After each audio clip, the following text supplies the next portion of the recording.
Hello అండి. నమస్తే. నా పేరు doctor Srikanth Nathani. Senior interventional cardiologist, CVR hospital, Guntur. ఇవాళ పేస్ మేకర్ గురించి మనం కొన్ని విషయాలు తెలుసుకుందాం. పేస్ మేకర్ అంటే ఏంటి?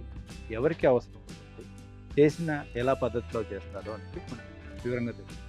ముందుగా పేస్ మేకర్ అంటే మనకి గుండె యొక్క రిథమ్ 60 నుంచి 100 వరకు కొట్టుకోవాలి.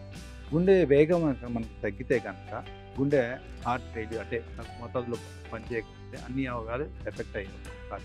సాధారణంగా ఎలా తెలుసుకుంటారంటే కళ్ళు తిరిగి పడిపోతారు, గుండె తగ్గిపోతే అలాంటి వాళ్ళకి పేస్ మేకర్ వేయాల్సి ఉంటుంది. సో ఇది ఎలా చేస్తారు అంటే ఎడమ వైపు కానీ కుడివైపు కానీ కాలర్ బోన్ కింద చిన్న ఘాట్ ద్వారా చిన్న మినిమల్ ఇన్వేజివ్ లోకల్ ఎనస్థీషియాలోనే చేస్తారు. ఇది చాలా సింపుల్ ప్రొసీజరే. 1 అవర్ పడుతుంది, hour to 2 hours chamber but 2 to 3 డేస్లో ఇంటికి వెళ్ళిపోవచ్చు.